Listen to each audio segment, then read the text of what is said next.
अल्हम्दुलिल्लाहि रब्बिल आलमीन वस्सलातु वस्सलामु अला रसूलिहिल करीम व अला आलिहि व अस्हाबिहि अजमईन अम्मा बाद। अऊज़ु बिल्लाहि मिनश शैतानिर रजीम बिस्मिल्लाहिर रहमानिर रहीम व इन तअद्दु निअमतल्लाहि ला तुहसूहा। बिस्मिल्लाहिर रहमानिर रहीम लइन शकरतुम लअज़ीदन्नकुम व लइन कफरतुम इन्न अज़ाबी लशदीद। बिस्मिल्लाहिर्रहमानिर्रहीम रब्बिश्रह ली सदरी व यस्सिर ली अमरी वहलुल उक़दतम मिन लिसानी यफ़क़हू क़ौली। My dear sisters, Assalamu alaikum wa rahmatullahi wa barakatuh. Once again, you're most welcome to get to know the glorious Quran, and everybody knows this is the second session of get to know the glorious Quran. And you know, today's theme is wa in ta'uddu ni'matallahi la tuhsuha.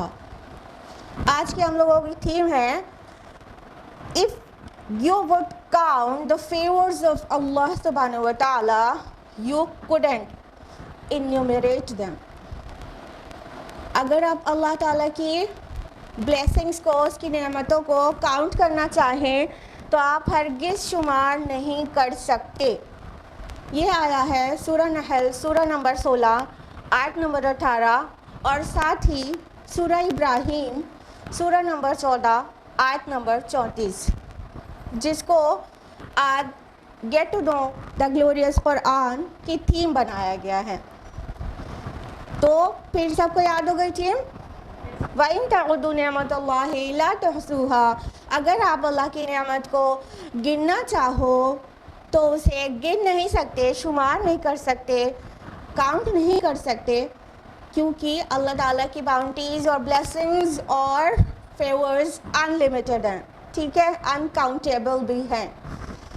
गौर करने की बात यह है जो आज की theme ली गई है, इसमें अल्लाह ताला ने कहा है व इन तअद्दु निअमतल्लाहि, अगर तुम काउंट करो अल्लाह की नेमत। नेमा वर्ड सिंगुलर यहाँ पर इस्तेमाल हुआ है। ये नहीं कहा गया कि अनअमल्लाहि, कि अल्लाह की नेमतों को, ये नहीं कहा गया कि if you count the blessings of Allah, ये नहीं कहा गया। कहा गया if you would count the blessing of Allah, ठीक है। यानी अल्लाह की एक ही नेमत को अगर हम काउंट करें तो उसको भी काउंट नहीं कर सकते।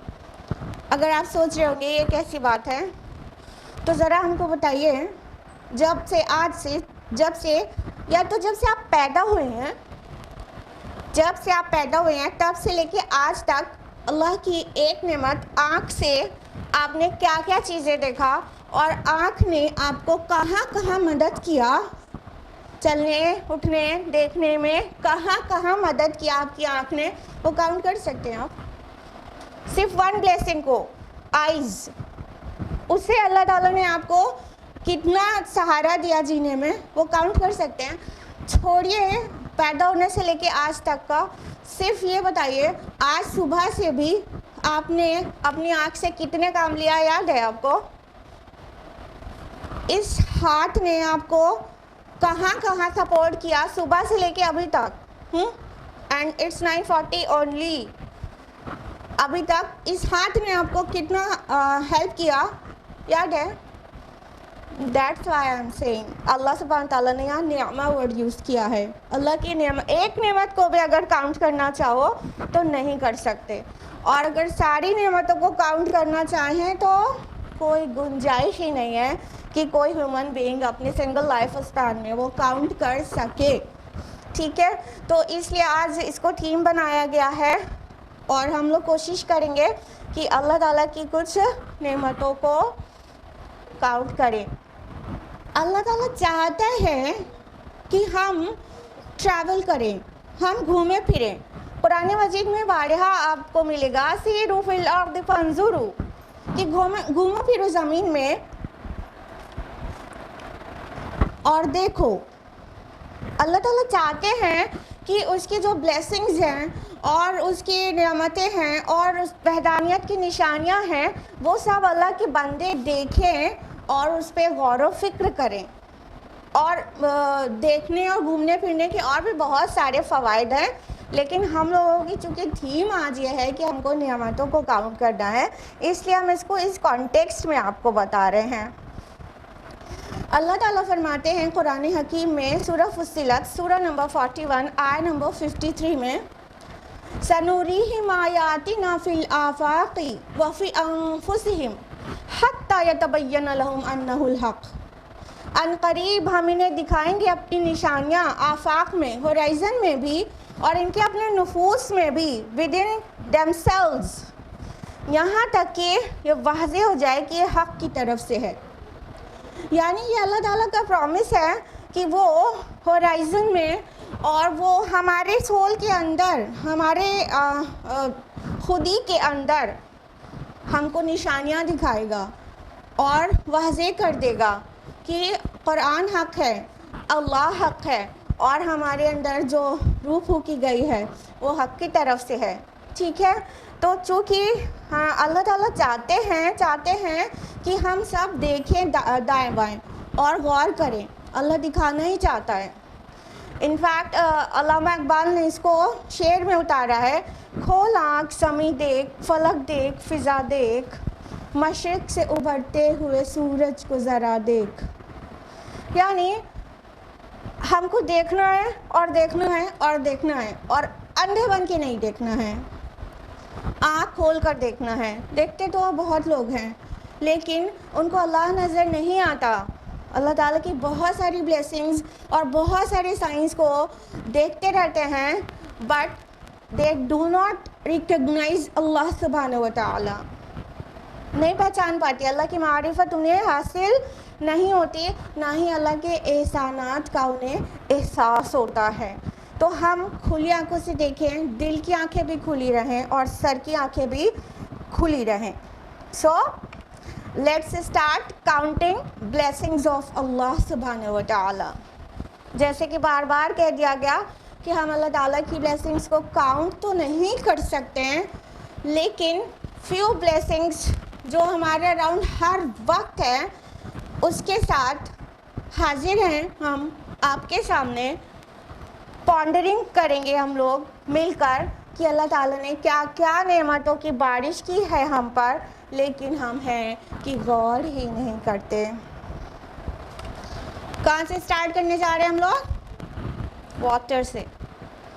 Water is a basic need of human life. ना सिर्फ ह्यूमन लाइफ का बल्कि लिविंग क्रिएचर के लिए ये बेसिक नीड है ना। और पानी के बगैर कोई ज़िंदा नहीं रह सकता, कोई भी लिविंग क्रिएचर वाटर के बगैर सरवाइव नहीं कर सकता। लेकिन क्या आपने कभी सोचा है कि हम जो वाटर यूज़ करते हैं उसको तो गंदा करके हम बहा देते हैं। हम during having shower, washing everything और बहुत सारे जितने भी काम करते हैं, धुलाई करते हैं, सफाई करते हैं, सब पानी बहा के वो ड्रेन में चला जाता है और ड्रेन फिर बड़े नालों में, फिर नदियों में और फिर समंदर में मिल जाता है। यानी हम जो वाटर यूज़ करते हैं वो प्योर होता है और जो हम डिस्चार्ज करते हैं वो डर्टी वाटर होता है। तो ये जब नालों और नदियों और समुंदर तक पहुंच जाता है इन सभी रास्तों से होता हुआ, तो उसको प्योरीफाई कौन करता है? वाटर साइकिल पढ़ा है ना आप सभी ने? जो साइंस के टीचर्स हैं वो तो पढ़ाते भी हैं और जो साइंस के टीचर्स नहीं हैं उन लोगों ने भी एटलीस्ट पढ़ा तो ज़रूर है अपने बचपन में। ठीक है, कैसे मतलब वाटर प्योरीफाई होता है? ये जब हमारा गंदा पानी ड्रेन आउट होके अल्टीमेटली सीज और ओशन में मिल जाता है तो फिर वहाँ से क्या होता है? ट्रांसपिरेशन होता है।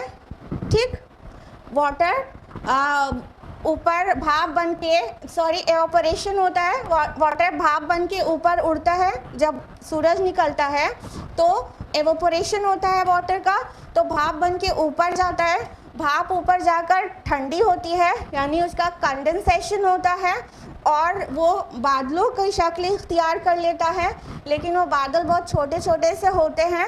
फिर विंड के हेल्प से बादल आपस में यूनाइट होते हैं, फिर उनका ट्रांसपोर्टेशन होता है, फिर उसके बाद प्रेसिपिटेशन के बाद बारिश होती है जो वापस हमारी ज़मीन पर और समंदर पर और पेड़ पौधों पर सब जगह बरसती है, और वो वाटर जो ऊपर बादलों में जाके प्यूरिफाई हुआ था वो वापस हमें ज़मीन पर मिल जाता है।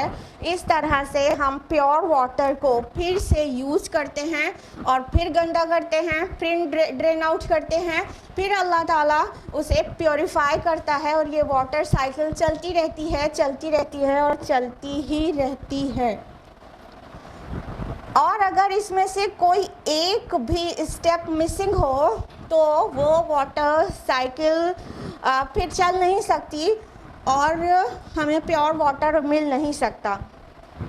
मिसाल के तौर पर हम देख लें कि हवा का क्या रोल है पूरी वाटर साइकिल में। जब वाटर एवोपरेट होकर ऊपर उठता है तो ये जो बादल होते हैं, क्लाउड्स होते हैं, उसका फॉर्मेशन करता है।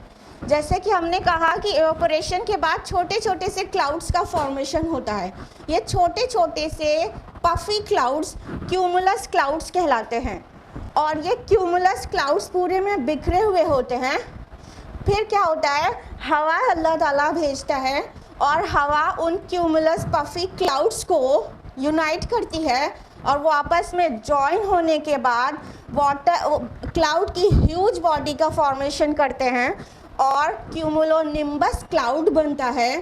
ये क्यूमुलोनिम्बस क्लाउड ही बरसने के लायक होता है जब वो इतना हेवी हो जाता है कि अब और ज़्यादा नहीं रह सकता, तो वो बरसने लगता है। इसको हम बारिश कहते हैं। हम आपको सिर्फ ये बताना चाह रहे थे कि अगर सिर्फ हवा ही ना चले, बाकी स्टेप्स छोड़ते हुए सिर्फ ये कह रहे हैं कि अगर अल्लाह ताला हवाओं को नहीं भेजे तो ये क्यूमुलस क्लाउड्स कभी भी जॉइन होके क्यूमुलोनिम्बस क्लाउड्स नहीं बन सकते, और क्यूमुलोनिम्बस क्लाउड्स यानी ह्यूज बॉडीज़ ऑफ क्लाउड्स बने बगैर बारिश पॉसिबल ही नहीं है। तो इसमें कोई एक स्टेप भी मिसिंग हो, बात ये नहीं है कि यही वाला स्टेप मिसिंग हो, इनमें से कोई एक स्टेप भी मिसिंग हो तो हमारा वाटर प्यूरिफिकेशन का काम जो अल्लाह ताला नेचुरल वे में कर रहा है वो हो नहीं सकता। हमारे घरों में छोटे छोटे वाटर फिल्टर्स होते हैं ना, एक घर में एक फ़िल्टर होता है। देखिए पहले तो ये समझ लीजिए, ये कैंट वालों ने हमें उनकी एडवर्टीज़मेंट करने के लिए कुछ दिया नहीं है, ठीक है, हम एक कैंट की एडवर्टीज़मेंट नहीं कर रहे हैं। हम तो आपको बता रहे हैं कि आपके घर में इतने छोटा सा वाटर फिल्टर होता है। अब आप चाहे कैंट का वाटर फिल्टर लगाएं, चाहे एक्वागार्ड का, एक्वागार्ड ने भी हमको कुछ नहीं दिया है, लेकिन वो आपका कितने पानी का फिल्ट्रेशन करता है, जस्ट ड्रिंकिंग वाटर। इवन अगर आपको बर्तन धोने की ज़रूरत है या नहाने की, तो ये छोटा सा आपके घर का वाटर फिल्टर घर के पानी के तमाम यूजेस को प्यूरिफाई नहीं कर सकता। और अगर दुनिया के सारे साइंटिस्ट मिलकर आपके घर के सारे पानी का इस्तेमाल और पूरी दुनिया वालों के पानी के इस्तेमाल के लिए प्यूरिफायर बनाना चाहें, फिल्टर्स बनाना चाहे, पूरी दुनिया के साइंटिस्ट मिलके और कैंट और एक्वागार्ड सब मिलके पूरे जो वर्ल्ड में जितने लिविंग बीइंग्स हैं उन सबको जितना प्योर वाटर चाहिए वो फिल्टर करना चाहें तो they can't, absolutely can't, it's completely impossible for them। पूरी साइंस आजिज़ आ जाए और पूरे साइंटिस्ट और कंपनीज सब आजिज़ आ जाए और पूरा जो हमारा वाटर की यूज़ है ना, फैक्ट्रीज़ में इस्तेमाल होता है, सबसे ज़्यादा तो खेती में इस्तेमाल होता है पानी, और फैक्ट्रीज़ में और फिर धोबी घाट में तो फिर जानवरों को भी पीना रहता है, और ना जाने कितना पानी का इस्तेमाल हमें रहता है। और ये अगर वाटर साइकिल के ज़रिए ना प्यूरिफाई हो तो ये बिल्कुल भी दुनिया वालों के बस के बाहर है कि हमारा पूरा जो नीड ऑफ वाटर है वो पूरा कर सकें। अल्लाह ताला ने सूरा वाक़या सूरा नंबर 56 की आय नंबर 68 से 70 में इसके पानी के बारे में कहा है। हालांकि बहुत ही पुरज़मत पुरजलाल तरीक़े से फरमाया है। सूरा वाक़या की आय नंबर 63 से 74 में अपनी नेमतों को याद दिलाया है। हम बाकी को आपका होमवर्क छोड़ते हैं, ठीक है। आय नंबर 63 टू 74 आप खुद से स्टडी करिएगा। हम आपको सिर्फ आय नंबर 68 टू 70 बताना चाह रहे हैं वाटर के कॉन्टेक्स्ट में कि अल्लाह ताला फरमाते हैं कि ज़रा बताओ तो जो पानी तुम पीते हो ये बादलों से तुम उतारते हो कि हम उतारने वाले हैं। और उसके बाद फरमाया अगर हम चाहें, अल्लाह ताला फरमाते अगर हम चाहें तो इसको खारा कड़वा कर दें, सॉल्टी कर दें, और तो क्या हो हम पी नहीं सके ना, हम यूज़ नहीं कर सके ना, तो अल्लाह ताला आगे फरमाते हैं तो फिर शुक्र क्यों नहीं करते। Why then you do not give thanks to Allah subhanahu wa ta'ala? फिर शुक्र क्यों नहीं करते? कभी गौर किया आपने? अल्लाह ताला हमको सोचने दावत दे रहा है, उसके ऊपर से भी आपको पढ़ना है। जो बीज तुम बोते हो उससे पौधा तुम निकालते हो या हम निकालने वाले। बड़े पुरज़मत और पुरजलाल तरीक़े से यहाँ पे नेमतों की गिनती अल्लाह ने कराई है। पानी के लिए फरमाया जो तुम पीते हो पानी वो फ़िल्टर तुम्हें कहाँ से मिलता है? समंदर का खारा पानी तुम पी के जी सकते हो भला?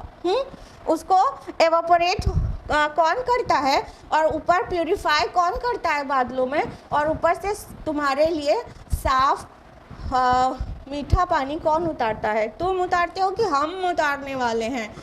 फिर सवाल कर रहे हैं ना कि फिर शुक्र क्यों नहीं करते?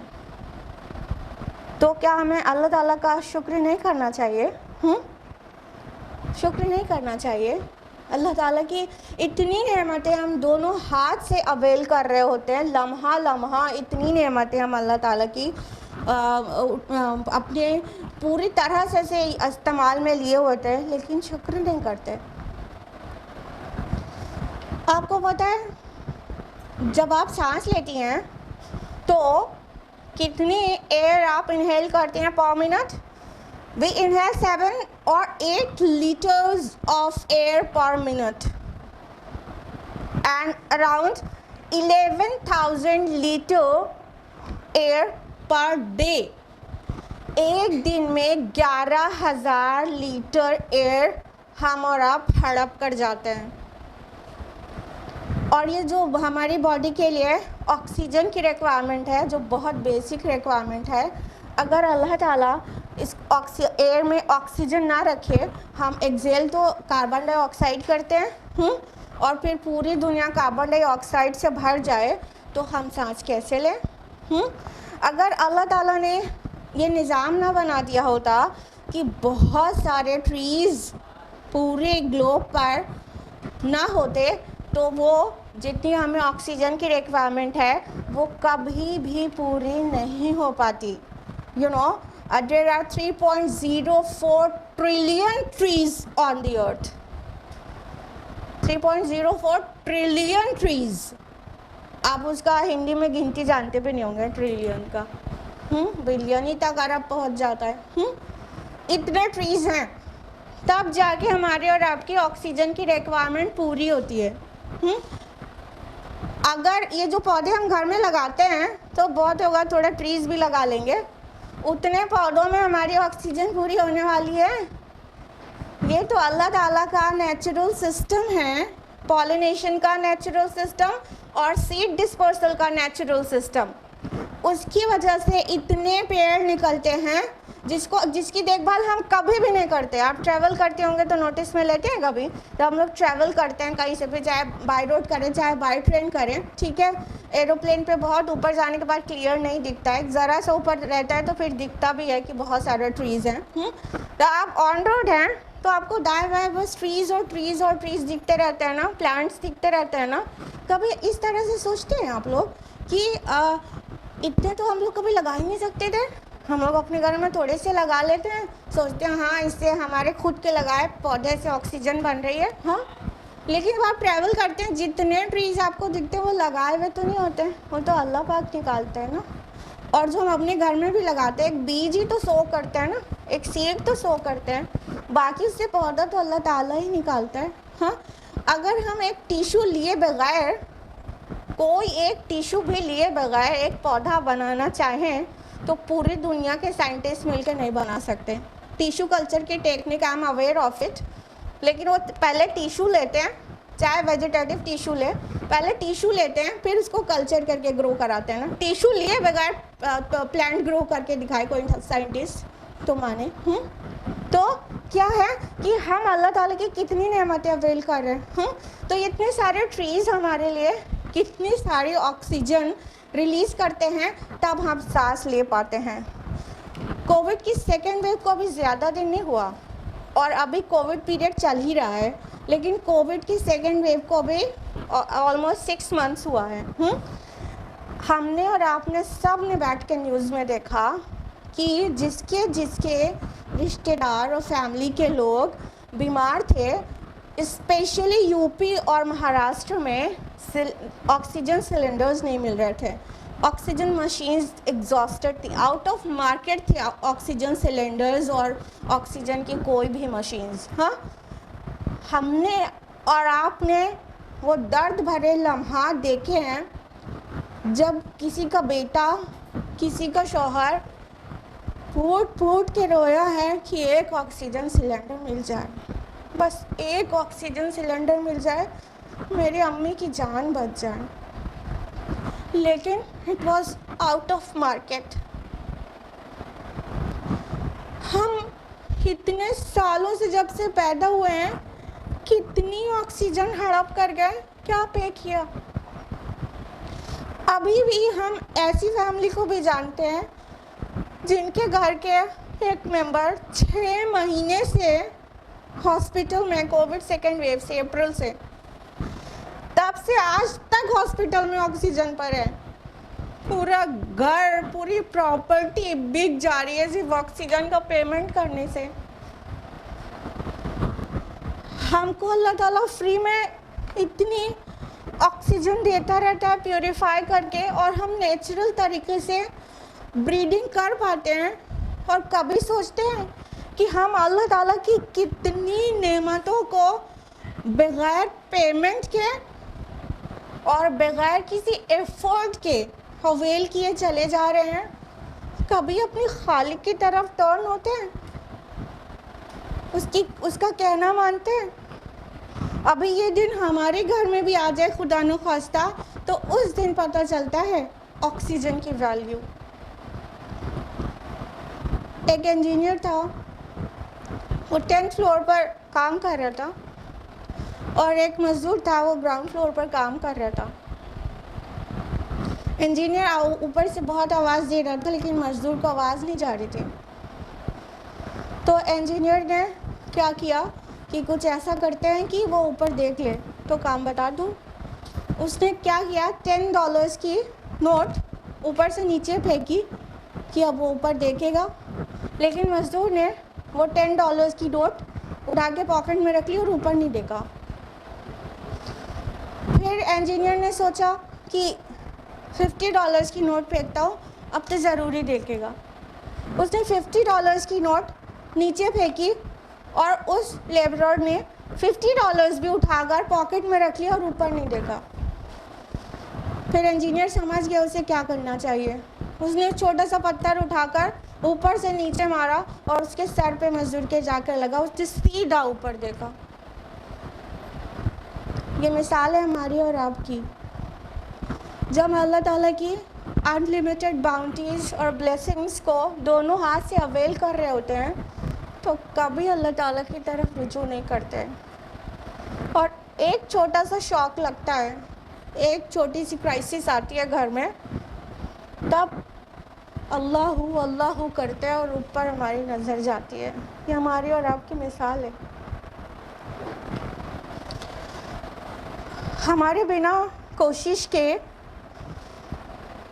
बहुत ज़्यादा वाली अल्लाह ताला हमको वैरायटी ऑफ फूड खाने को देते हैं। हाँ, हमारे दस्तरखान पर जो खाना पहुंचता है, कभी आप गौर करके उसको खाती हैं कि वो किन किन स्टेप से गुजर कर हमारे दस्तरखान पर पहुंचा है? Let's have a look. इससे पहले कि वो हमारी प्लेट में पहुंचे, कोई बीज अपने आप को मिट्टी में मिला के उसने ग्रो किया होगा। अल्लाह ताला ने उस बीज के दाने को फाड़ा होगा, फिर कोई पौधा बना होगा। फिर वो पौधे से खाने लायक हमारी चीज़ें निकली होंगी और हमारे खाने लायक हुई होंगी। फिर उसकी हार्वेस्टिंग की गई होगी और उसको कहीं ना कहीं स्टोर किया गया होगा। और फिर उस फार्मर ने उसे कहीं सेल आउट किया होगा मार्केट में, फिर उसका ट्रांसपोर्टेशन हुआ होगा, फिर उसके बाद हमने किसी सुपरमार्केट या किसी स्टोर से उसे ख़रीदा होगा, फिर आपकी मम्मा ने उसे कुक किया होगा, देन आपकी प्लेट में वो खाना पहुंचा। ये हम बहुत मोटे मोटे स्टेप्स बता रहे हैं, आप खुद से भी समझ सकते हैं इनमें के बहुत सारे स्टेप्स छोटे छोटे मिसिंग हैं। बहुत मोटे मोटे स्टेप्स बता रहे हैं क्योंकि स्लाइड पे इतनी जगह नहीं थी कि हम सारे स्टेप्स आपको उसमें दिखा पाते हैं। ये मोटे मोटे स्टेप्स हमने आपको दिखाए। ये जब हमारी प्लेट में पहुंचा तो हमने क्या किया? मम्मा मुझे पालक पसंद नहीं है, आपने फिर बना दी। या अरे परसों ही तो अरहर की दाल बनी थी, आज फिर मुझे नहीं खाना। फौरन हमने नाशुक्री करना शुरू कर दिया, खसका देते हैं प्लेट को और कह देते हैं मुझे ये चीज़ पसंद नहीं है। आपको पता है around 9 million people die every year out of hunger। उनमें से हम भी तो हो सकते थे। 9 मिलियन, 90 लाख लोग सिर्फ भूख से मर जाते हैं एक साल में। हम और आप भी भूख से मर रहे होते तो हम अरहर की दाल और पालक और मटर और साग का शिकवा करते हैं अपने पेरेंट्स से, लेकिन अल्लाह ताला का एहसान नहीं याद करते हैं कि अल्लाह ताला ने हमको खाने को दिया। शुक्र करना आइन इबादत है, अल्लाह ताला फरमाते हैं कुरान हकीम में सूरह बकरा सूरह नंबर 2 आयत नंबर 172 में, या अय्युहल्लज़ीना आमनू कुलू मिन तय्यिबाति मा रज़क़नाकुम वश्कुरू लिल्लाहि इन कुंतुम इय्याहु तअबुदून। ऐ लोगो जो ईमान लाए हो, खाओ वो पाकीज़ा चीज़ें जो हमने तुमको दी है और अल्लाह का शुक्र करो अगर तुम वाकई उसकी इबादत करने वाले हो।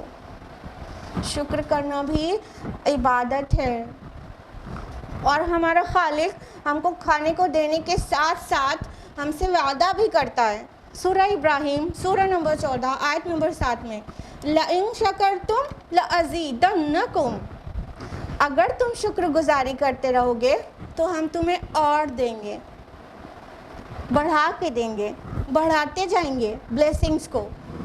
तुम्हें जो आता है तुम्हारी वो बढ़ाते जाएंगे अगर तुम शुक्र करते रहोगे। उसी आयत में वार्निंग भी है, वला इन कफर तुम, लेकिन अगर तुमने नाशुक्री की, कुफ्र किया, फ़इन अज़ाबी लशदीद, तो जान लो मेरा अज़ाब भी बहुत सख्त है। अल्लाह ताला फरमा रहे हैं अगर तुमको जो कुछ दिया है उस पर शुक्र करते रहो तो उसको हम मज़ीद बढ़ाते जाएंगे, लेकिन अगर तुमने कुफ्र किया, कुफरानी नेमत किया, तो हम तुमको अज़ाब भी देंगे। आपने कुरान मजीद में नोटिस किया होगा ईमान का कंट्रास्ट भी कुफ्र आता है और शुक्र का कंट्रास्ट भी कुफ्र आता है। यानी कुफ्र मीन्स क्या होता है? काफ फा रा। कुफ्र का माना क्या होता है? To conceal, to hide something, to reject ना, किसी चीज़ को छुपाना, रिजेक्ट कर देना, ये कुफ्र होता है ना। तो ईमान के कंट्रास्ट में जब कुफ्र आता है तो इसका क्या मतलब होता है कि हमारे दिल के अंदर, हमारे फितरत के अंदर अल्लाह की मारिफत मौजूद है, which we try to conceal it out. हम इसे छुपा रहे होते हैं, दबा रहे होते हैं, और इसीलिए ये कुफ्र है। रिजेक्ट कर देते हैं, फिर जब छुपाते हैं तो फिर ज़ुबान से रिजेक्ट भी कर देते हैं, ये कुफ्र है। और जब शुक्र के कंट्रास्ट में, शुक्र की ज़िद में कुफ्र आता है, तो उसका भी तो यही मतलब होता है कि अल्लाह ताला ने शुक्र को भी हमारे फितरत के अंदर इनकलकेट किया है।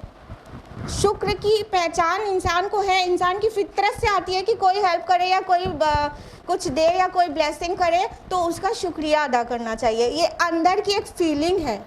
लेकिन जब हमारा खालिक हमको इतना कुछ देता है लेकिन हम शुक्र नहीं करते तो क्या कर रहे होते हैं? हम अपने अंदर जो शुक्र की फीलिंग है उसको कंसील कर रहे होते हैं, उसको दबा रहे होते हैं, उसे छुपा रहे होते हैं, इसीलिए वो भी कुफ्र है। यानी नाशुक्री कुफ्र है। हर जगह कुरान मजीद में शुक्र के कंट्रास्ट में कुफ्र ही आया है। वला इन कफरतुम इन अज़ाबी लशदीद, अगर तुमने कुफ्र किया तो जान लो मेरा अज़ाब भी सख्त है। और सूरह बकरा सूरह नंबर 2 आयत नंबर 152 में फरमाया अल्लाह ताला ने फ़ज़कुरूनी अज़कुरुकुम वशकुरूनी वला तकफुरून, और तुम मुझे याद करो मैं तुम्हें याद करूँगा, तुम मेरा शुक्र करो और कुफ्र ना करो, नाशुक्री ना करो। हर जगह नाशुक्री को कुफ्र कहा गया है। तो हम सिर्फ सोचते हैं फेथ को रिजेक्ट करने वाला काफिर होता है, अल्लाह ताला की नेमतों का शुक्र नहीं करने वाला भी काफिर होता है।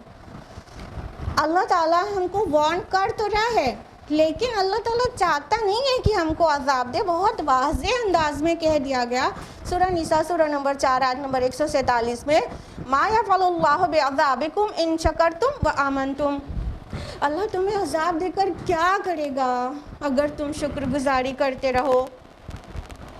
यानी अल्लाह ताला चाहता थोड़ी है कि हमको अजाब दे। अगर हम शुक्रगुजारी करते रहें और ईमान रखें तो अल्लाह ताला हमको अजाब नहीं देगा, वो अजाब देना चाहता नहीं है।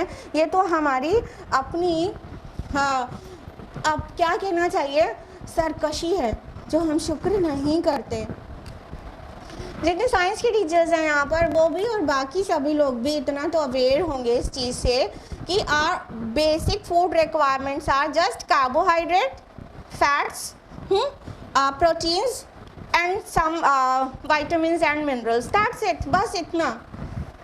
आप अपने स्क्रीन पर जो देख रहे हैं, अगर इतनी चीज़ भी अल्लाह ताला हमको खाने के लिए देता तो हमारी लाइफ सर्वाइवल के लिए काफ़ी था। एक टाइप का कार्बोहाइड्रेट, एक टाइप की प्रोटीन, एक टाइप का फैट और विटामिन्स और मिनरल्स, पानी तो है ही बेसिक नीड, ठीक है। बस इतनी सी चीज़ भी होती जितनी दिख रही है स्क्रीन पर, मैं ये नहीं कह रही हूँ कि इसके बहुत सारे टाइप, जो स्क्रीन पर आपको दिख रहा है बस इतनी भी चीज़ होती तब भी वी कुड सर्वाइव, वल्लाही वी कुड सर्वाइव। क्या अल्लाह ताला ने इतनी चीज़ दी है? अल्लाह ताला ने ना सिर्फ हमारी लाइफ सर्वाइवल तक के लिए खाने को दिया है बल्कि हमारे टेस्ट का भी बहुत ज़्यादा ख्याल रखा है, जबकि लाइफ सर्वाइवल में टेस्ट का कोई रोल नहीं है। हाँ, और क्या बिगड़ जाता हमारा अगर स्ट्रॉबेरी हम ना खाते? क्या परेशानी हो जाती हमको अगर हम अनार को अल्लाह ताला इतना खूबसूरत ना बनाता? अगर हमारे खाने में चिली नहीं होती तो क्या हम जी नहीं पाते? लेकिन हमारे अल्लाह ने ना सिर्फ हमारे सर्वाइवल के लिए फूड का ख्याल रखा है बल्कि उसने हमारे टेस्ट का भी और हमारे अंदर जो एक फितरी लव ऑफ ब्यूटी है उसका भी ख्याल रखा है। मुख्तलिफ जायके की चीज़ें, बहुत खूबसूरत फल, सब्जियां और ना जाने क्या क्या, millets and pulses and nuts and meat and all. When I was setting this slide, I started crying। इतनी सी स्लाइड में क्या क्या डालूं? अल्लाह ताला ने इतनी ज़्यादा सी चीज़ें खाने को दी है, क्या क्या क्या चीज़ें एक स्लाइड पे सेट करूँ? Believe me, I started crying. Allah ताला ने इतनी चीज़ खाने को दी है, क्या यहाँ पे रखूँ और क्या छोड़ूँ?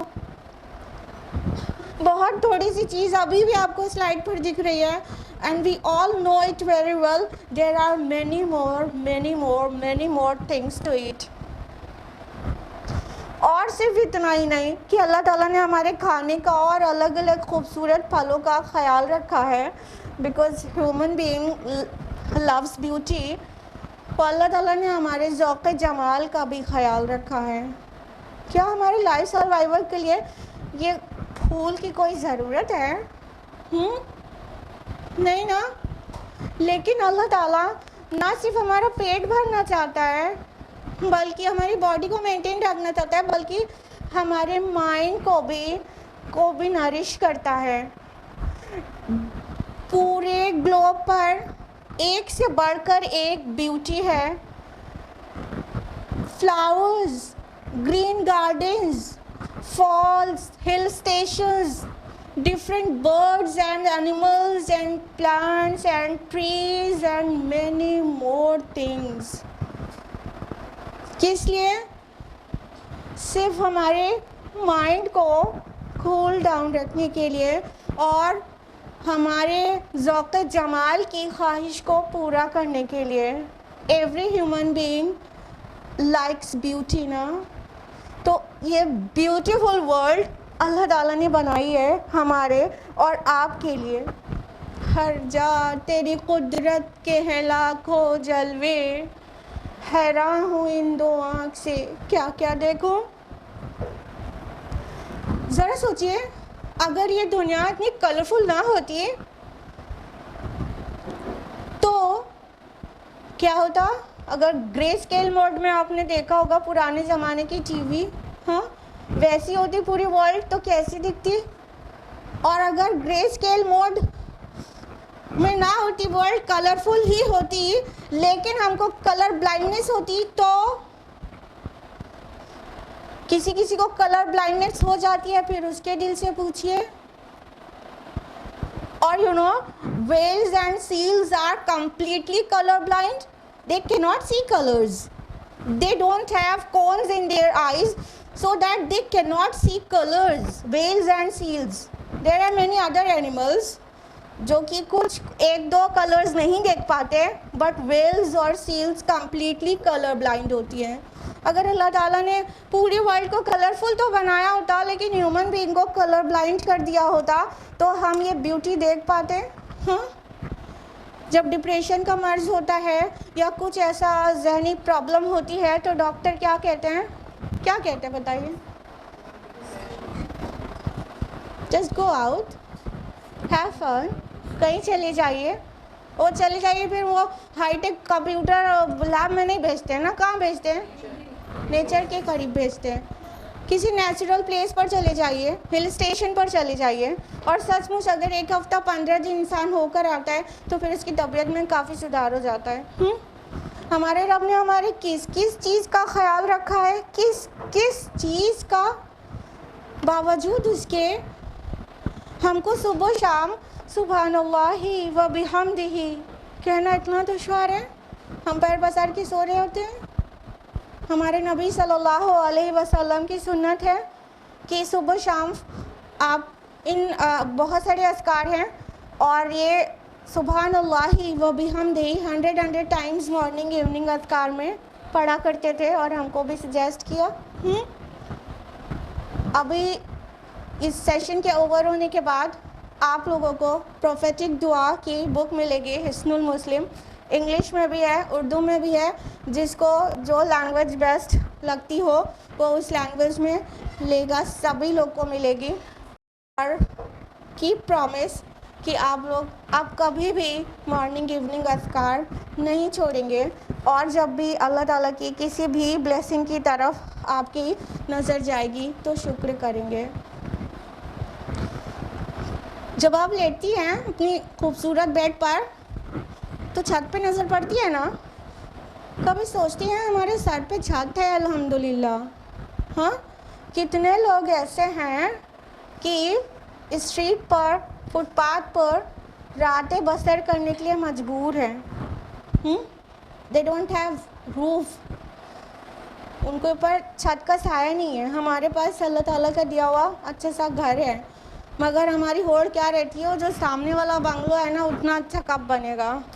नज़र सिर्फ ऐसे ब्यूटी पे लगी रहती है, और ऐसे अपनी छत को नहीं देखते हैं कि सर पे छत है, सर छुपाने के लिए। बारिश और गर्मी और जाड़े सबसे तो बचाता है हमारा घर, चाहे जैसा सा हो। बस और बेहतर बंगलों की तरफ हमारा दिल लगा रहता है। और हम सभी अपने पेरेंट्स से बहुत ज़्यादा मोहब्बत करते हैं ना, करते हैं कि नहीं करते? हाँ, और बहुत बार उनको थैंक्स भी बोलते हैं। हाँ, क्योंकि उनके इतनी सारी कुर्बानियाँ होती हैं कि हमें उनको शुक्र करना चाहिए। इनफैक्ट अल्लाह ताला फरमाते हैं सूरह लुकमान, सूरह नंबर 31 आयत नंबर 14 में, अनश्कुरली वले वालिदैक, कि तुम मेरा शुक्र भी करो और अपने वालिदैन का भी शुक्र करो। लेकिन क्या हमने कभी इस एंगल से सोचा कि हमारे पेरेंट्स ना होते तो हमारी परवरिश, तालीम और तरबियत कैसे होती? हाँ, और पेरेंट्स को परवरिश और तालीम और तरबियत में जितनी मशक्क़त आती है, मशक्क़त भी छोटी चीज़ है, जैसे कुर्बानी तलब काम है ये, कि अगर अल्लाह ताला उनके दिल में, माँ के दिल में, वालिद के दिल में इतनी मोहब्बत ना डालता, then they could not have done this। एक दिन भी अपने बच्चे की परवरिश करने से आजिज़ आ जाते। अगर अल्लाह ताला इतनी मोहब्बत ना डालता वालिदैन के दिल में। ज़रा उस खातून के बारे में सोचिए जिसको माँ कहते हैं। हाँ, 9 महीना बोझ पेट में उठाती है, और आज के टाइम पर तो पूरे 9 महीने की बीमारी हाथ लगती है। हाँ, pregnancy is equal to sickness. 9 महीने की बीमारी, बोझ उठाने के बाद लेबर पेन्स है ना, और लेबर पेन से ज़्यादा पेन दुनिया में एग्जिस्ट नहीं करता। लेबर पेन्स आने के बाद बच्चे की बर्थ होती है। हम में से कोई भी इंसान जो हमें पेन देगा, या तो हम भी उसको उतना ही पेन देंगे, उतना ही झगड़ा करेंगे, उतना ही मार कूट डालेंगे, या तो फिर बहुत सखी, बहुत शरीफ और बहुत फॉरगिविंग पर्सन क्या करेगा, जो उसे दर्द देगा वो जब सामने आएगा तो उससे मुंह फेर लेगा। बहुत ज़्यादा शरीफ इंसान हुआ तो मुंह फेर लेगा। माँ क्या करती है? 9 मंथ्स तकलीफ़ जिसने दी और लेबर पेन सहने के बाद, जब जिसने उसे पेन दिया, उसका एम्ब्रियो, उसका बच्चा जब दुनिया में आता है तो एक बार रोता है, वो खुशी से उसका चेहरा खिल जाता है। मुँह फेरना तो दूर चाहती कि जल्दी से मैं उसे अपने कलेजे से लगा लूँ। उसी ने उसे पेन दिया था और उसी को सीने से लगा लेती है। ये होती है माँ। हम कभी कभी माँ को तो थैंक्स करते हैं, बट ये भूल जाते हैं मेरे अल्लाह ने अगर उसके दिल में इतनी मोहब्बत नहीं डाली होती तो वो ऐसा हरगिज़ नहीं कर पाती। लेबर पेन के बाद जो वजूद दुनिया में आता उसको उठा के फेंक देती डस्टबिन में कि इसने मुझे इतनी तकलीफ़ दी। ये मेरा अल्लाह है जो माँ के दिल में इतनी मोहब्बत डाल देता है कि इतनी तकलीफ़ देने वाले को वो गले से लगा लेती है। और ज़िंदगी भर इतनी कुर्बानियाँ देते हैं पेरेंट्स, वो सिर्फ इस वजह से मुमकिन हुआ कि अल्लाह ताला इतनी ज़्यादा मोहब्बत वालिदैन के दिल में डाल देते हैं। अल्लाह ताला ने हमको और आपको हेल्थ दिया। हम लोग कभी कभी बीमार होते हैं, कभी कभी। मान लीजिए किसी की एज 25 ईयर्स है और वो 25 डेज़ के लिए बीमार हो गया। 25 दिन के अंदर उसकी ज़ुबान से निकलने लगता है, हमें मिले थे अल्लाह ताला को कब से तकलीफ़ उठा रहे हैं, सारी मुसीबतें मेरे ही किस्मत में आ गई क्या, कब हम अच्छे होंगे। इस तरह के ना जाने कितने नाशुक्री वाले जुमले हम बोलते चले जाते हैं और हम भूल जाते हैं कि वो 25 साल, वो 50 साल जब हम हेल्दी रहे थे और मेरे रब ने किस तरह मेरा प्रोटेक्शन किया था। यू नो, जो ब्लड कैपिलरीज में हमारे ब्लड बहता है उसमें सिर्फ आरबीसीज नहीं होती ना, डब्ल्यूबीसीज और प्लेटलेट्स भी होती हैं। तो जानते हैं जो WBCs होती हैं वो क्या होती हैं? वो तो एक सेना होती हैं, वो सोल्जर होते हैं। हाँ, वो जब भी बॉडी में कोई भी एंटीजन या कोई भी टॉक्सिन आ जाता है तो उसके साथ लड़ने का काम करते हैं, जिसमें न्यूट्रोफिल्स और मोनोसाइट्स सबसे ज़्यादा एक्टिव होते हैं।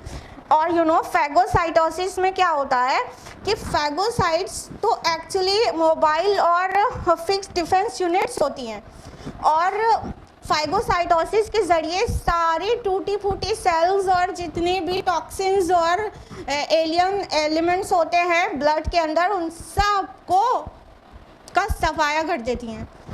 ये पूरे टाइम करती हैं। यू नो, ये छोटे छोटे कट्स तो हम लोग को लगते ही रहते हैं ना, बस ये कट्स लगे समझ लीजिए मिलियंस ऑफ जर्म्स हमारे बॉडी में एंटर हुए। And leave the cut aside, when we inhale millions and billions of germs in a single breath, you know। एक सांस अंदर लेने में हम मिलियंस ऑफ जर्म्स इनहेल कर लेते हैं। कौन लड़ता है उससे? कौन हिफाजत करता है? किसने इतना प्यारा निज़ाम बना दिया? Let me know please. इतने साल अल्लाह ने, आपकी उम्र 25 साल है, 25 दिन बीमार हुए हैं तो कहने लगे कि कब से बीमार है। अगर डॉक्टर ने एक हफ्ता लिक्विड डाइट पे रख दिया तो चिड़चिड़ाना, चिल्लाना, दूसरों पे गुस्सा उतारना। और जो हमने साल से इतना अच्छा अच्छा खाया था, हेल्दी रहते थे जब, तो उसका शुक्र कौन करेगा? और जब हम मदर्स वूम में थे तो किसने हिफाजत की थी हमारी?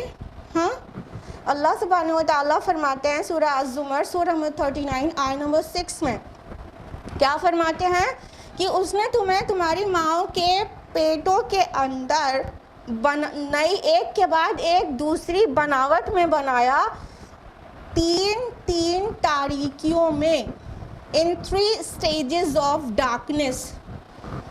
And do you know what are 3 darkness? Professor Keith Moore, जो कि टोरंटो यूनिवर्सिटी कनाडा में एनाटॉमी डिपार्टमेंट के HOD और एम्ब्रियोलॉजी डिपार्टमेंट के प्रोफेसर हैं, वो कहते हैं कि ये जो कुरान में 3 डार्कनेस मेंशन्ड हैं वो है internal abdominal wall of the mother, फिर उसके अंदर यूटेराइन वॉल, फिर उसके अंदर एमनियोकोरियोनिक membrane. These are the 3 darkness mentioned in the Quran. It is said by Professor Keith Moore। किसने 3 प्रोटेक्टिंग लेयर्स के अंदर हमारी हिफाजत की थी जब हम मदर्स वूम में थे? हाँ, हमने कभी सोचा कि बस थोड़ी सी बीमारी में चिड़चिड़ाना और गुस्सा करना और घर वालों को परेशान करना शुरू कर दिया? यू नो, हमारी बॉडी जब हम बीमार होते हैं तब भी तो हमें बाकी बॉडी तो वर्क कर रही होती है ना। हाँ, क्या हो गया?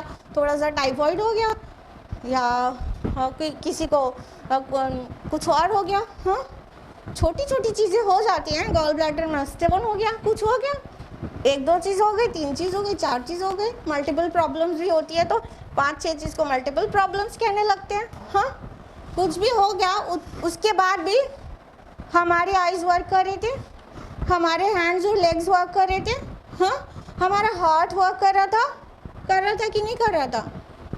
At that time have you ever thought कि अगर हम पूरे ही हैंडीकैप्ड होते तो, हम चल भी नहीं पा रहे होते तो देन क्या होता? हाँ, तो हम चल तो अभी भी पा रहे ना, देख तो अभी भी पा रहे ना। अल्लाह ताला ने हमको बाकी बॉडी ऑर्गन्स तो सलामत दिए ना, जिसके पास जो चीज़ नहीं होती ना उसकी वैल्यू वो तब करता है। मैडम फरहत हाशमी एक वाक़या कोट करती हैं, एक बिलियनियर शख्स जिसकी बॉडी में सब कुछ तो सही था, बस उसकी जो आईलिड की मसल्स हैं वो नॉन फंक्शनल हो गई और दुनिया का कोई डॉक्टर भी उसका इलाज नहीं कर पा रहा था। ये जो आईलिड के मसल्स हैं बस ये नॉन फंक्शनल हो गई, वो लाइलाज हो गया। और फिर वो चूँकि बिलियनियर तो था ही, उसने अब डॉक्टर्स की टीम रखी हुई थी घर में, तो रोज़ाना डॉक्टर्स उसकी आईलिड को सुबह को टाइम ऊपर उठा देते थे, रोक देते थे और फिर वो दिन भर आइज़ को ब्लिंक नहीं कर सकता था।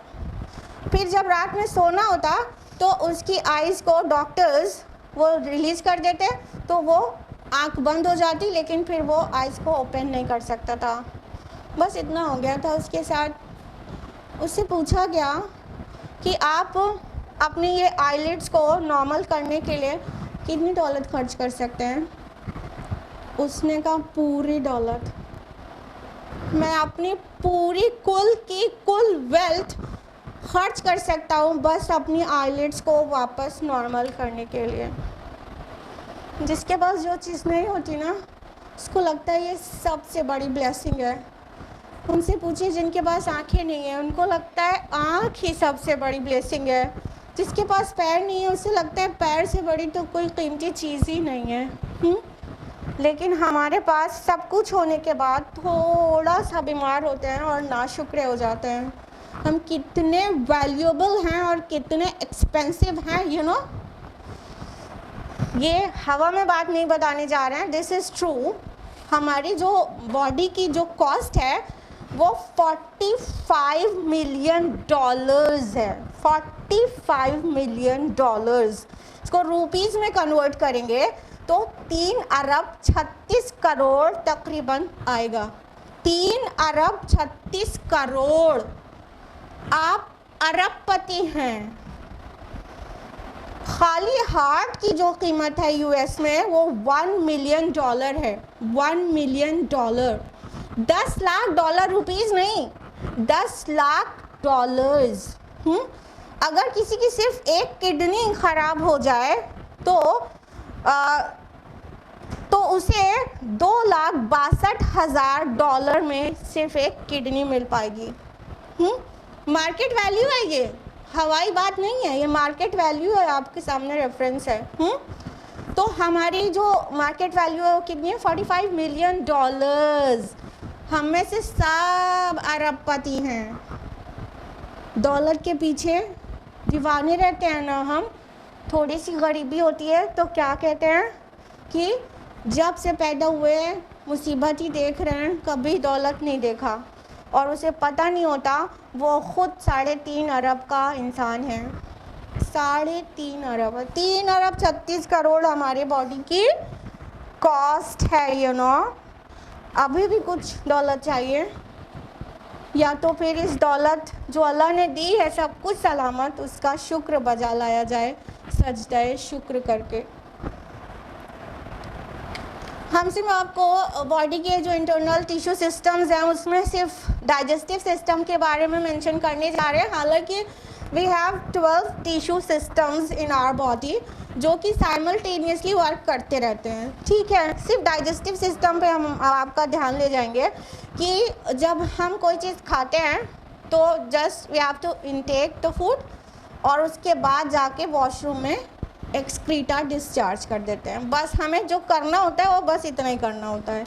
इस दरमियान में क्या क्या होता है कभी हमने सोचा है कि हमारे अल्लाह ने इस दरमियान में जो कुछ किया है हमारे लिए वो कितना शुक्र का बाइस है, यू नो। जब हमारे फूड हमारे बॉडी में जाता है तो उसके डाइजेशन के लिए उसे एसिडिक होना ज़रूरी होता है। ठीक है, और हमारे बॉडी वो हमारे स्टमक में almost 3 to 4 litre gastric juice बनते हैं डेली, जिसमें से 2 लीटर्स खाली HCl होता है। हाँ HCl 2 लीटर्स HCl आपने अपने केमिस्ट्री लैब के एक शेल्फ पे भी नहीं देखा होगा। 100 ml 200 ml 50 ml HCl की बॉटल आपने शेल्फ पे देखी होगी।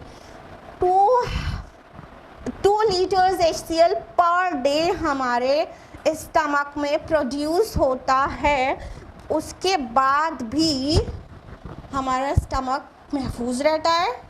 However, it is quite enough for melting metals, लोहे को भी गला दे उतना HCl, फिर भी हमारे स्टमक को कुछ भी नुकसान नहीं होता। क्यों? अल्लाह ताला ने निज़ाम ही हमारे प्रोटेक्शन का ऐसा रखा है। पहली बात तो उसके अंदर म्यूकस का कवर होता है। दूसरी बात ये कि 5 lakh cells of stomach lining keep on changing every minute, हर मिनट में 5 लाख सेल्स चेंज होती रहती है स्टमक की इंटरनल लाइनिंग की, जिसकी वजह से हमारा स्टमक अंदर से कभी गलता नहीं है। 2 लीटर HCl बनता है। शॉकिंग ना, सरप्राइजिंग। और हमारा स्टमक महफूज रहता है और हम बस जाते हैं वॉशरूम में, डिस्चार्ज करके आ जाते हैं। यू नो, मेरे एक बहुत क्लोज रिलेटिव हैं, उनके बॉडी में कैंसर हो गया।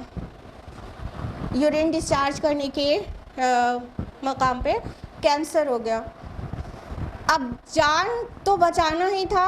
बहुत टेंशन, बहुत परेशानी और बहुत अखराजात के बाद मुंबई में उनका ट्रीटमेंट ये हुआ कि उस अज़्वे ख़ास को रिमूव कर दिया जाए सर्जरी के ज़रिए।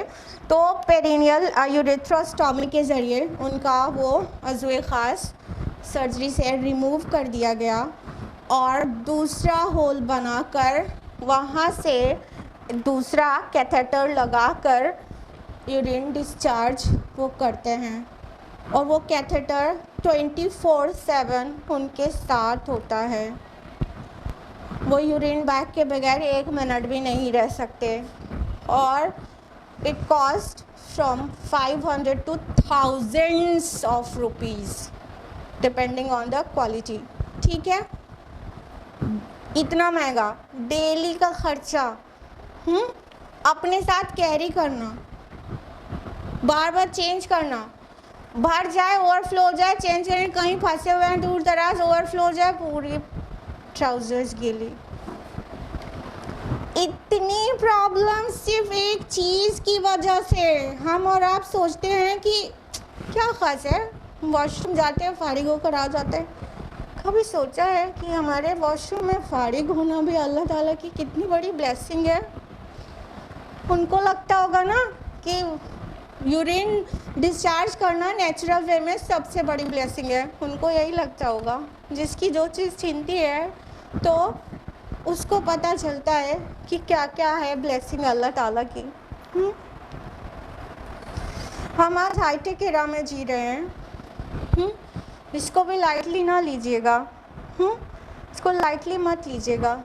ये अल्लाह ताला की ब्लेसिंग है। अब हम हर चीज़, सारी दुनिया से बिल्कुल कनेक्ट हो गए हैं और एक ग्लोबल विलेज बन गया है। पूरा का पूरा ग्लोब, पूरा वर्ल्ड। अब हमारे लिए हर चीज़ बहुत आसान है। और seeking knowledge, it is also so easy nowadays. You know, our असलाफ वो कैसे नॉलेज सीख करते थे। वो हमारे असलाफ एक हदीस कलेक्ट करने के लिए सहरा की खाक छानते थे। एक महीने का सफ़र करके जाते थे, तब जाके उन्हें एक हदीस कलेक्ट होती थी। इतनी मेहनतों के बाद आज हमारी लाइब्रेरीज़ भरी हैं। हमारे लिए क्या है, इल्म हासिल करना बहुत आसान हो गया है। तो हम ये बात अच्छी तरह से समझ लें कि ये इल्म हासिल करना अब आसान है। कुरान का इल्म हासिल करना और सुन्नत का इल्म हासिल करना और सब तरह का।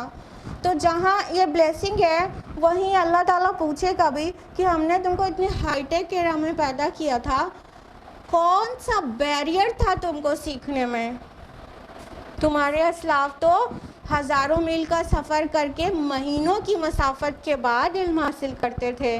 तुमको क्या प्रॉब्लम थी? तुम्हारे फिंगर टिप्स पर था एवरीथिंग। तो हम क्या जवाब देने वाले हैं? क्या जवाब देने वाले हैं? जल्दी से तैयार कर लीजिए अपना जवाब जो अल्लाह ताला को देंगे। Last but not the least, the biggest and biggest blessing of Allah subhanahu wa ta'ala is Islam, is Al-Quran। अल्लाह ताला ने फरमाया सूरह माइदा सूरह नंबर 5 आयत नंबर 3 में, अल-यौमा अकमलतु लकुम दीनकुम व अतममतु अलैकुम निअमती व रदीतु लकुमुल इस्लाम दीना। आज हमने तुम्हारे दीन को मुकम्मल कर दिया और तुम पर अपनी नेमत तमाम कर दी और तुम्हारे लिए इस्लाम के दीन होने पर रज़ामंद हो गया। तो अल्लाह ताला ने इस्लाम को हमारे लिए नेमत बनाया है और राज़ी हो गया है हमारे लिए इस्लाम के दीन होने पर। तो माय बिलोवेड सिस्टर्स, थैंक अल्लाह सुब्हानहू व तआला for getting Islam at your homes. बग़ैर सर्च करे, बग़ैर ढूंढे, बग़ैर तशद्दुद सहे, बग़ैर सोशल बायकॉट फेस करे, क्योंकि नॉन मुस्लिम्स करेंगे, इस्लाम को पहुँचेंगे तो ये सब उन्हें फेस करना होगा। हम लोग को हमारे घरों में इस्लाम मिल गया, अपने घर की ताकों पे कुरान मिल गया, सुभान अल्लाह। ये सबसे बड़ी ब्लेसिंग है हिदायत कि अल्लाह ताला ने मुस्लिम बना दिया। इसका शुक्र अदा करें और सजदे में गिर जाएं। हम लोग अच्छी तरह से जानते हैं ना कि अगर हम लोग ज़िंदगी भर भी सजदे में पड़े रहें सिर्फ एक ब्लेसिंग के लिए, leave all the blessings aside, एक ब्लेसिंग के लिए, खाली कुरान के लिए, खाली आँखों के लिए, खाली पावर ऑफ स्पीच के लिए, खाली सूरज के लिए, सिर्फ एक ब्लेसिंग के लिए अल्लाह ताला की सारी ज़िंदगी सजदे से सर न उठाएं, तब भी काफ़ी नहीं होगा, हक़ अदा नहीं होगा। तो इसकी वैल्यू को समझें। अल्लाह ताला फरमाते हैं कुरान मजीद के बारे में सूरह यूनुस सूरह नंबर 10 आयत नंबर 57-58 में, या अय्युहन्नास क़द जाअतकुम मौइज़तुम मिन रब्बिकुम व शिफ़ाउन लिमा फ़िस्सुदूर व हुदन व रहमतुल लिल मुमिनीन। ऐ लोगो, तुम्हारे रब की तरफ से एक चीज़ आ चुकी है, एक किताब आ चुकी है जो मौइज़ा है, नसीहत है और दिलों की बीमारियों के लिए शिफा है और मोमिनीन के लिए हिदायत और रहमत है। अगली आयत क्या है? आन 58, कुल बिफज़लिल्लाहि व बिरहमति फबिज़ालिका फ़लयफ़रहू खैरुम मिम्मा यजमऊन। अब इसके लिए खुशियाँ मनाओ, खुशी से फूले ना समाओ, ये अल्लाह के फजल से है, इसके लिए खुशियाँ मनाओ। ये उन सब चीज़ों से बेहतर है जिसे तुम जमा करते हो। क्या जमा करते हैं हम? सोने का कंगन, चांदी की पायल, हाँ, लेटेस्ट मॉडल की कार्स, बंगलो और स्टेटस सिंबल मोबाइल, एक के बाद दूसरा, दूसरे के बाद तीसरा टॉप मॉडल। अल्लाह ताला कहते हैं ये तुम्हें दिया है कुरान, इससे खुशी से फूले ना समाओ। फबिज़ालिका फ़लयफ़रहू, फरह से बना है, फरह खुशी से फूलने को कहते हैं, हद से ज़्यादा खुश हो जाने को कहते हैं। किसी और चीज़ के लिए हद से ज़्यादा खुश होना, फरह, ये डिस्करेज्ड है। लेकिन कुरान के लिए अल्लाह ताला खुद कह रहे हैं फलयफ़रहू, इसके लिए खुशी से फूल जाओ। ये सबसे बड़ी नेमत है कुरान, इसके लिए खुशियाँ मनाओ क्योंकि ये उन सब चीज़ों से बेहतर है जिन्हें तुम जमा करते हो। तो क्या अभी भी हम सजदाए शुक्र नहीं करेंगे? अल्लाह ताला फरमाते हैं सूरह नहल सूरह नंबर 16 आयत नंबर 49 में, वलिल्लाहि यस्जुदु मा फिस समावाति व मा फिल अर्दि मिन दाब्बह वल मलाइका व हुम ला यस्तकबिरून।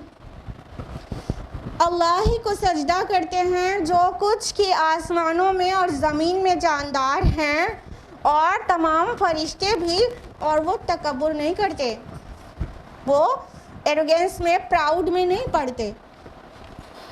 यानी अल्लाह ताला को सजदा ना करना और शुक्र ना करना ये क्या है? एरोगेंस है, प्राउड है, इस्तिकबार है, तकब्बुर है। किसी और मौके पर साबित करेंगे कि कैसे।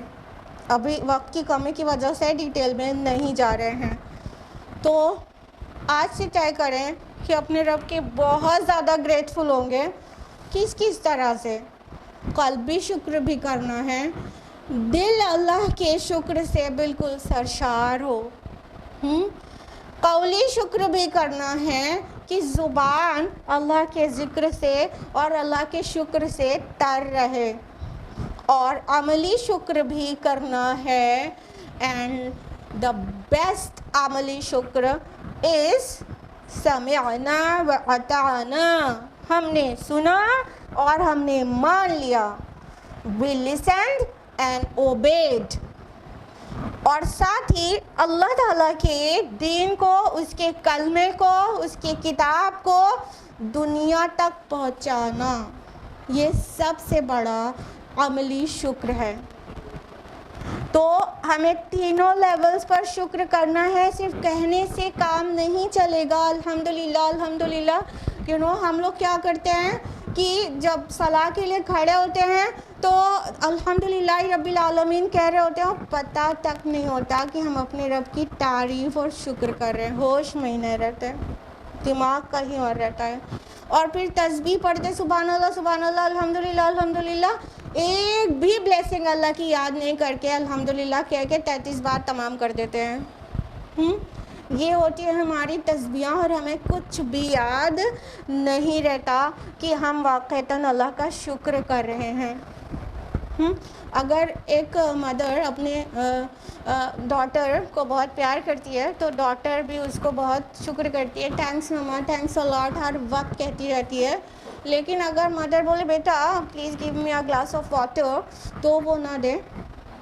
कहे बेटा पैर में दर्द हो रहा है दबा दो, तो वो ना दबाए। तो आपको लगता है इसका थैंक्स कहने का कोई मतलब है? That's why I am saying the most important शुक्र इज़ प्रैक्टिकल शुक्र। अमली शुक्र की ज़रूरत है। अल्लाह ने आंखें दी हैं तो उसे कुरान सीखने और सिखाने में खर्च करें, उसका इस्तेमाल। अल्लाह ने ज़ुबान दिया है तो उसे अल्लाह का मैसेज पहुंचाने में खर्च करें। अल्लाह ने दौलत दी है तो अल्लाह के दीन की सरबुलंदी में खर्च करें। अल्लाह ने स्किल्स दी है तो खर्च करें उसको खैर के कामों में। ये अमली शुक्र हुआ, नहीं तो सिर्फ बातें हैं। और अल्हम्दुलिल्लाह अल्हम्दुलिल्लाह 33 बार कह लें तो हम जन्नत में नहीं चले जाएंगे। और एक बात और याद रखिएगा कि जो भी कोई शुक्र करता है वो अपने फ़ायदे के लिए करता है। अल्लाह ताला ने फरमाया सूरह लुक़मान सूरह नंबर 31 आयत नंबर 12 में, वमन यशकुर फ़इन्नमा यशकुरु लिनफ़्सिह। जो भी शुक्र करता है वो अपने खुद के भले के लिए करता है। अल्लाह ताला को हमारे और आपके शुक्र से कुछ भी नहीं मिलता। अल्लाह पाक है इस बात से कि उसे हमारे और आपके शुक्र की ज़रूरत हो। अब हम अपनी बात को यहीं पर ख़त्म करेंगे। पहले हम लोग ये जान लें कि हम लोग अपने रब के कितने नाशुक्र हैं। कुरान मजीद में अल्लाह ताला ने ये बात कई जगहों पर कही है। जैसा कि सूरह यूनुस सूरह नंबर 10 आयत नंबर 60 में अल्लाह ताला ने फरमाया कि अल्लाह ताला का लोगों पर बहुत बड़ा फ़ज़ल है, लेकिन लोग हैं कि शुक्र नहीं करते। और फरमाया सूरह अल-आदियात सूरह नंबर 100 आयत नंबर 6 में कि बेशक इंसान अपने रब का बड़ा ही नाशुक्रा है। इन्नल इंसान लिरब्बिही लकनूद। इंसान अपने रब का बड़ा ही नाशुक्रा है। तो अगर हमें कुछ एहसास हुआ कि अल्लाह ताला के कितने इनामात हैं हम पर, तो हम आज से तय करें कि हम कौली क़ल्बी अमली सब तरह का शुक्र करेंगे इंशाअल्लाह। और इस दुआ के साथ जो हमारे नबी सल्लल्लाहु अलैहि वसल्लम आफ्टर सलाह रिसाइट किया करते थे, इसके साथ हम एंड करेंगे अपनी टॉक को कि अल्लाहुम्मा इन्नी अला ज़िक्रिका व शुक्रिका व हुस्न इबादतिक ए अल्लाह हमारी मदद कर, हमें तौफीक दे कि हम आपका ज़िक्र करें, आपका शुक्र करें और आपकी अच्छी इबादत करें। आमीन या रब्बल आलमीन। जज़ाकुमुल्लाहु खैरन कसीरा। वस्सलामु अलैकुम व रहमतुल्लाहि व बरकातुहू।